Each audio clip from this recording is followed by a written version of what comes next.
कभी कभी देखो बच्चों का ढंग, पहनने का, चलने फिरने का, बोलने का, उसको देखकर लगता है कि इसके माता पिता कैसे होंगे।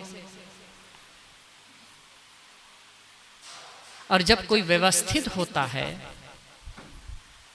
सुलझा होता है, बोलने और बताने का ढंग अच्छा होता है, तब लगता है कि इसके माता पिता कैसे होंगे। क्योंकि माता पिता संस्कारी हैं,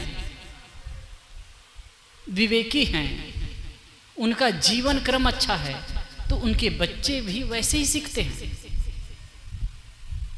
तो व्यवहारिक क्षेत्र में भी गुरु की आवश्यकता है।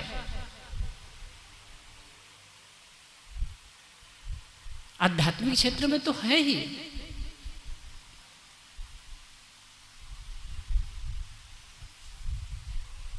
जल परमाने माछली, कुल परमाने बुद्ध, जाको जैसे गुरु मिला ताको तैसी शुद्ध। कहते हैं जल के आधार पर, जल के प्रमाण से मछली का विकास होता है। सार्क या व्हेल मछली, बहुत बड़ी बड़ी मछलियां होती है व्हेल, लेकिन उसी मछली को निकाल करके आप तालाब में डाल दीजिए तो उस प्रमाण से वो नहीं बढ़ेगा। उस समुद्र में मछली रहेगी तो उसका विशाल आकार हो जाएगा। अब उसी को तालाब या पोखरा में लेकर के डालेंगे तो उसकी आकृति उस प्रकार से नहीं बनेगी। इसी प्रकार जिनको जैसे गुरु मिलता है वैसे उनकी जो बुद्धि तो है ही, लेकिन उसकी शुद्धि भी होती है। कुल परंपरा में जैसे व्यवस्था होती है, जो से ढंग होता है, उसी प्रकार से जीवन क्रम बनता है।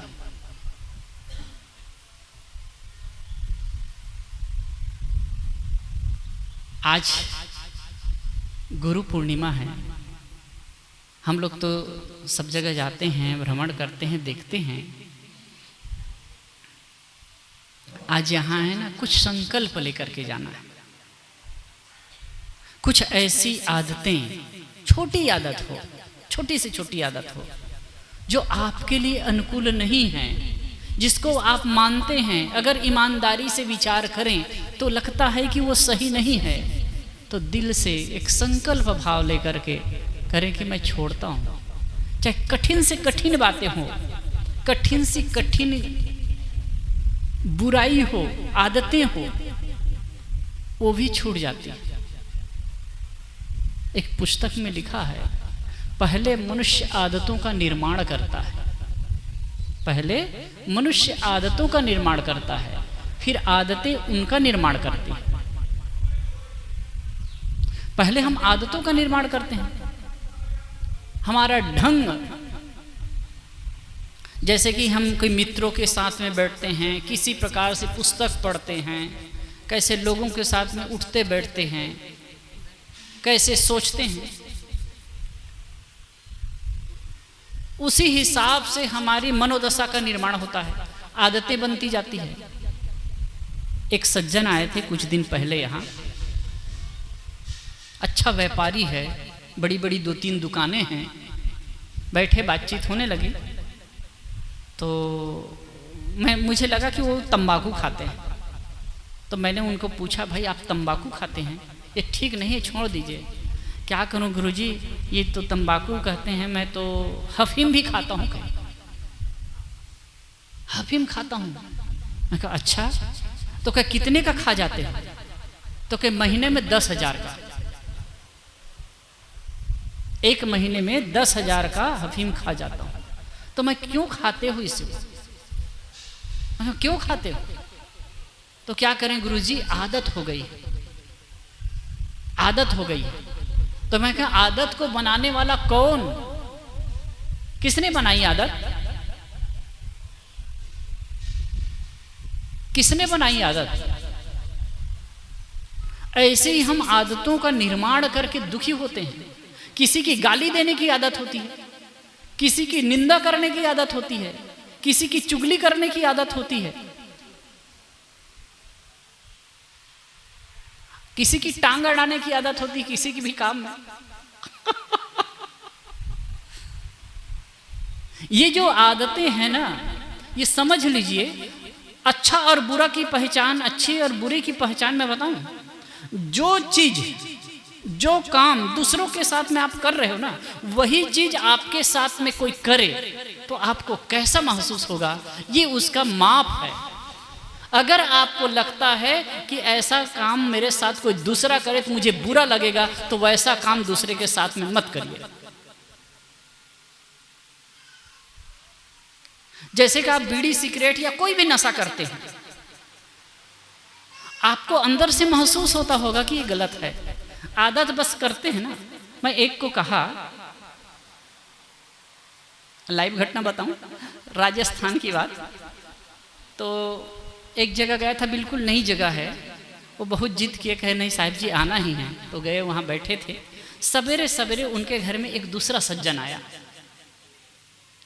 आया और फिर बैठा, थोड़ी बातचीत हुई। तो वो भी बहुत वीर महापुरुष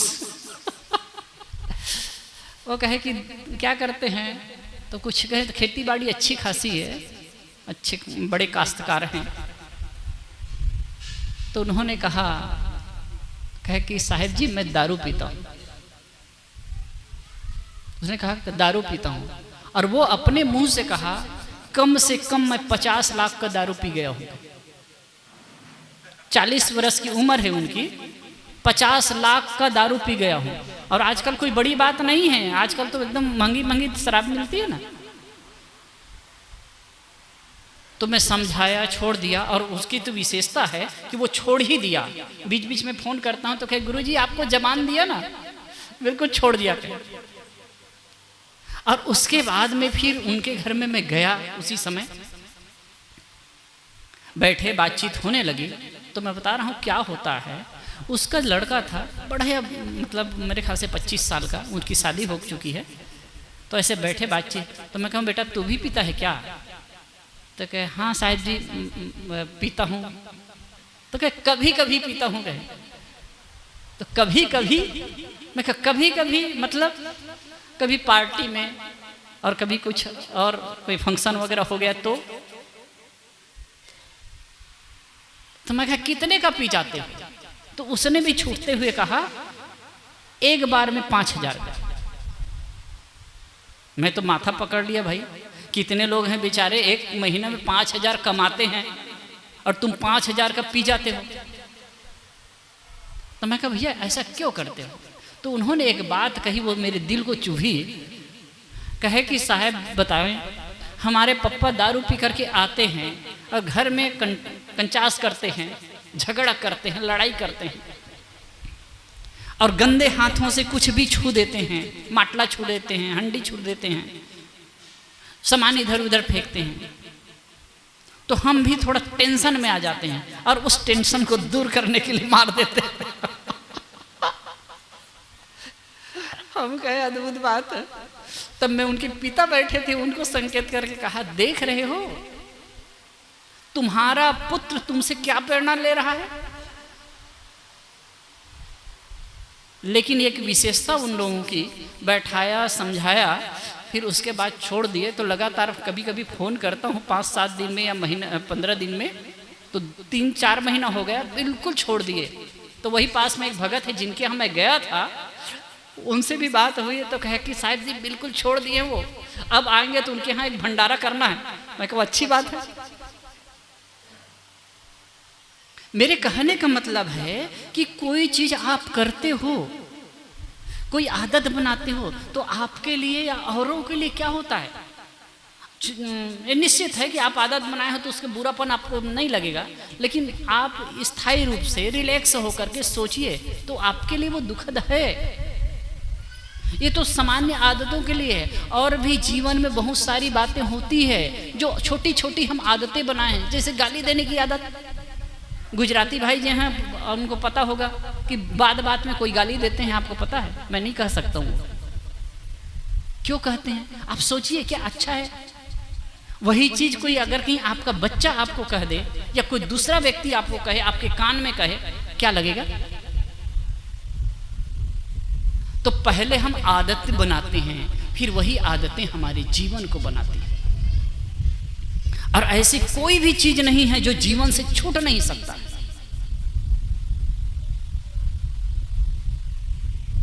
आप लोगों का इसको थोड़ा सा इसे तिरछा करिए।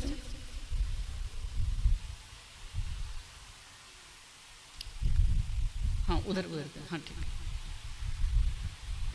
एक घटना जो याद रही आपको, महात्मा बुद्ध के जीवन की घटना है। आप लोगों ने सुना होगा कि अंगुलीमाल एक खूंखार डाकू था और महात्मा बुद्ध की संगति में आकर, उनकी शरणागति में आकर अपने जीवन को बदल दिया। तो जो अंगुलीमाल जिधर रहता था तो दहशत की स्थिति थी वहां।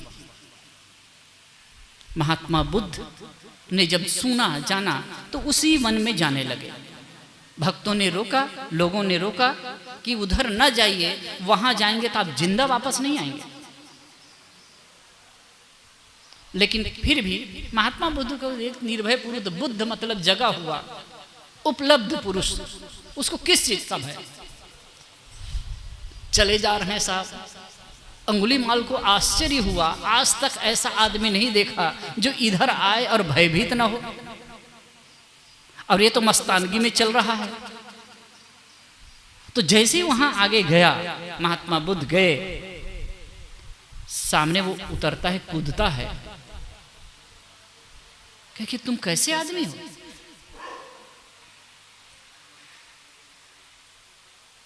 क्या तुम्हें भय नहीं है? पहले तो कहते हैं कि और आगे ठहर जाओ, और आगे ठहर जाओ। वो चल ही रहे हैं, महात्मा बुद्ध चल ही रहे हैं। तो कहते हैं फिर से जोर से चिल्लाए, और आगे मेरी बात सुनाई नहीं दे रही, ठहर जाओ। महात्मा बुद्ध चलते चलते कहते हैं, अंगुलीमाल मैं तो ठहर चुका हूं, तुम कब ठहरोगे? मैं तो ठहर चुका हूं, तुम कब ठहरोगे? उनको आश्चर्य लगा, ये आदमी चल भी रहा है, बोलता है कि मैं ठहर चुका हूं, तुम कब ठहरोगे? महात्मा बुद्ध कहते हैं इसका मतलब, अंगुलीमाल ने कहा इसका मतलब, कहे कि अंगुलीमाल मैं ठहर चुका हूं, तुम अपने दुष्कर्मों से कब ठहरोगे? बात बहुत है, उसको बढ़ाने की आवश्यकता नहीं है। वो कहते हैं मैं बहुत दूर आगे निकल चुका हूं, इतने सारे दुष्कर्म किए हैं, इतना मैं पाप किया हूं, इतने लोगों को मारा हूं कि मैं उससे ऊपर नहीं आ सकूंगा। तो महात्मा बुद्ध कहते हैं, अंगुलीमाल जब से जगे तभी से सवेरा समझो। दृढ़ता से तुम सोचोगे और संकल्प करोगे तो उबर सकते हो। तो कि लोगों के अंदर में मेरे प्रति जो द्वेष है, घृणा है, वो दूर कैसे होगी? चलो मैं छोड़ दूंगा साहेब, चलो मैं छोड़ दूंगा। तो वो कहते हैं कि तुम बस करुणा के पथ पर चलो, धर्म के पथ पर चलो, वो सब मैं देख लूंगा। ये होते हैं एक सद्गुरु। और कहानी कहती है अंगुलीमाल भिक्षु हो गया, अहिंसक हो गया। शायद प्रसेनजीत जब बुद्ध से के बारे में सुना, अंगुलीमाल के बारे में सुना कि वो भिक्षु हो गया, तो कहा ऐसा कुछ नहीं है, बुद्ध अपनी महिमा बढ़ाने के लिए प्रचारित करते होंगे। लेकिन जब गए देखे तो अहिंसक एकदम सौम्य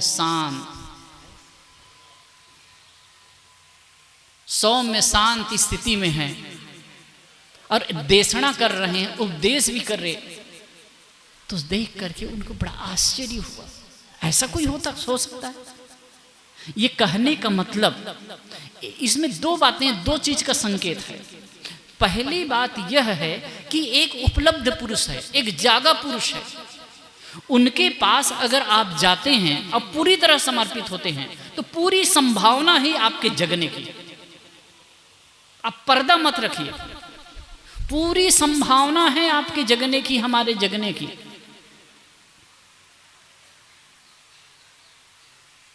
और दूसरी बात यह है कि चाहे आप कितने भी दूरी चले गए, कितने ही आपके जीवन से भूल हो चुकी है, वैसे हम देखते हैं तो इसमें कोई अंगुलीमाल जैसे डाकू नहीं होगा, कोई मार काट करने वाला नहीं होगा, कोई हिंसा हत्या करने वाला नहीं होगा।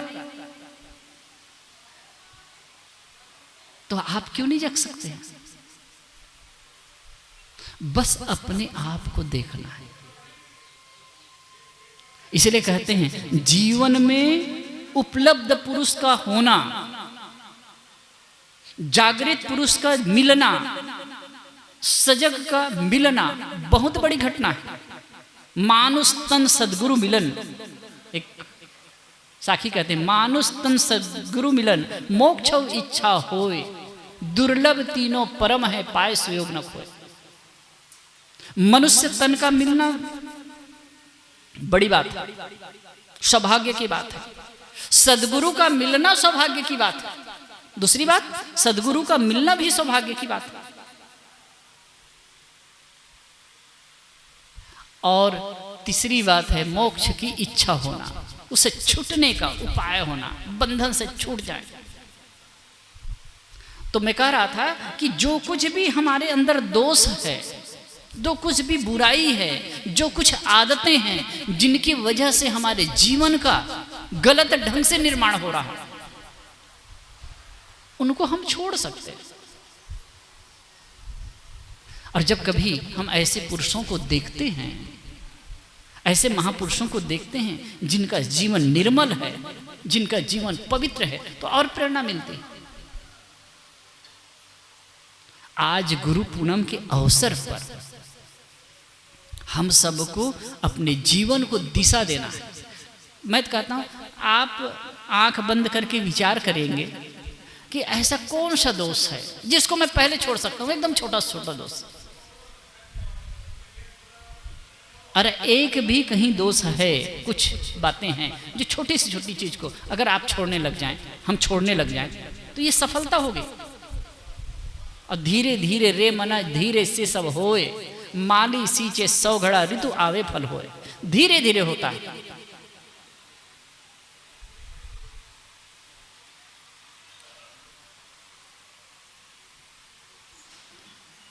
हम सबको चाहिए कि हमारा जीवन मंगलमय हो। अभी हम लोग सुन रहे थे हमारे साहब के बात, तो मुझे एक बात आई कि वास्तव में दरिद्र कौन है?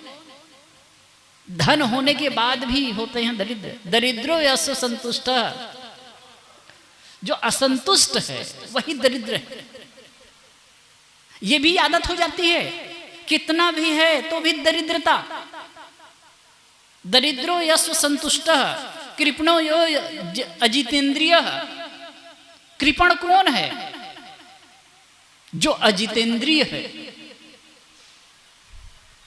गुणेशो सक्त धीरेशो। और ईश्वर कौन है? बहुत बढ़िया बात है, भागवत का सूत्र है, गुणेशो सक्त धीरेशो। जीवन का इतना खाका खींच दिया गया। दरिद्रो यश संतुष्ट, जो असंतुष्ट है वही दरिद्र है। जीवन का संदेश क्या है? जो कुछ अब मेहनत करने में कोताही मत करिए, आलस न करिए, लेकिन जो प्राप्त हो उसमें संतुष्ट रहिए, क्योंकि संतोषम परमम सुखम। और कृपणो यो जितेंद्रिय। कृपण कौन है? हमेशा कृपण बना रहेगा, दुखी बना रहेगा। कौन? अजितेंद्रिय, जिनकी मन इंद्रियां स्वस्थ नहीं है। गुणेश्व सक्त धीरीशो।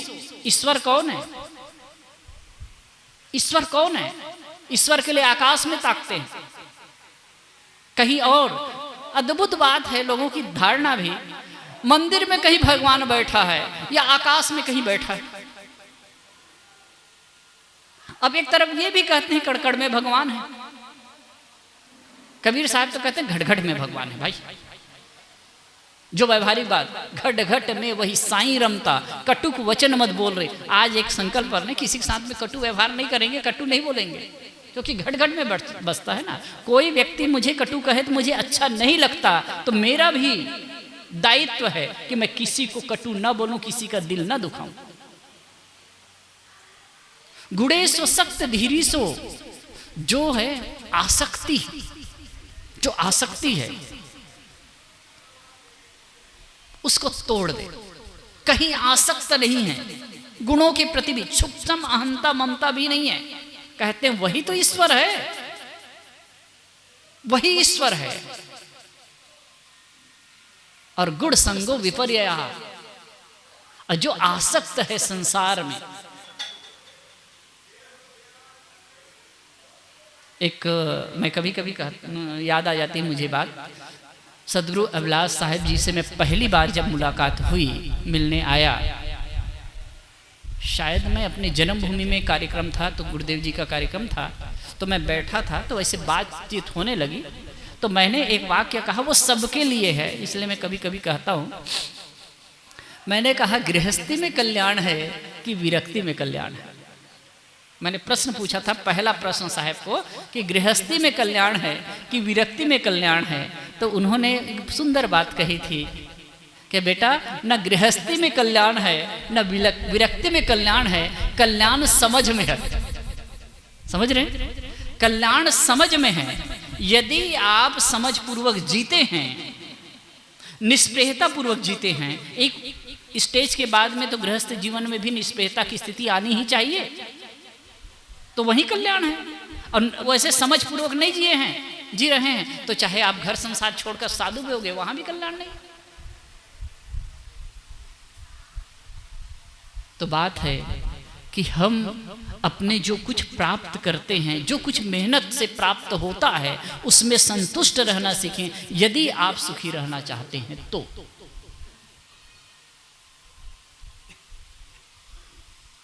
और यदि आप अंदर से सुखी और शांत रहना चाहते हैं तो दूसरा काम क्या करना है, अपने मन इंद्रियों को कंट्रोल में रखना है। क्योंकि जब तक हमारा जो मन का फैलावा है, इंद्रियों का फैलावा है, वो बाहर की ओर होगा, हम बाहर की ओर ही हमारी दृष्टियां फैले रहेंगी, तो हम वो शांति और सुख का अनुभव नहीं कर सकते। तीसरी बात है, परमात्मा कहीं बाहर नहीं है, परमात्मा तुम्हारे पास में है। अपने आप को पूर्ण सुदांत कर लिया। महात्मा बुद्ध ने एक जगह कहा है, अत्ता ही अत्तनो नाथो को ही नाथो परोसिया, अत्ता ही सुदंतेन नाथम लभति दुर्लभम। अत्ता ही अत्तनो नाथो, आत्मा ही आत्मा का स्वामी है, उसका दूसरा स्वामी कौन हो सकता। अत्ता ही सुदंतेन नाथम लभति दुर्लभम, जो अपने आप को सुदांत कर लिया, अच्छी तरह दमित कर लिया, तो दुर्लभ नाथत्व को प्राप्त करता है। उसको बाहर से नाथ की आवश्यकता नहीं पड़ेगी फिर। और अगर कहीं उल्टा हो गया तो फिर दुखी होने से कोई नहीं बचा सकता। आज गुरु पूनम के अवसर पर आप सब बहुत संख्या में आए, आप सबको बहुत बहुत धन्यवाद, शुभकामना। और यहाँ से जब जाएं तो मैं कह रहा ना, जो छोटी आदत है, बहुत छोटी, थोड़ा कम परेशान करती है, उसी को पहला आप शुरू करिए कि इस चीज़ को आज छोड़ेंगे। मैं देखता हूँ भाई, अदम्य साहस होता है। अभी उदाहरण बता रहा था ना, जो आदमी वर्षों से दारू पी रहा है, एक झटके में छोड़ दिया। जो आदमी वर्षों से क्या अफीम खा रहा है, एक झटके में छोड़ दिया। कितना बल है आदमी में। तो हम ये सब थोड़ी थोड़ी जो आदतें हैं, जिनसे हम खुद परेशान हैं और जिससे दूसरे भी परेशान होते हैं, उन चीज़ों को छोड़ करके अपने आप को सुखी और संतुष्ट रख सकते हैं। इसके लिए काम करना है। यदि हम कुछ भी ऐसी चीज़ छोड़ सकें तो ये गुरु पूनम मनाने की सार्थकता होगी। मैं आप सबको बहुत बहुत धन्यवाद देते हुए और सद्गुरु संतों को नमन करते हुए अपनी बात को विराम देता हूँ। बोलिए सद्गुरुदेव की जय। अब हमारे बीच श्रद्धेय संत श्री गुरुचतन साहिब जी, जो कबीर आश्रम सकरी छत्तीसगढ़ से सौभाग्य से हमारे बीच पधारे हैं, आपसे निवेदन है कि कुछ मिनट आप भी अपने सुंदर उद्बोधन द्वारा हम सबको लाभान्वित करने की कृपा करें। साहिब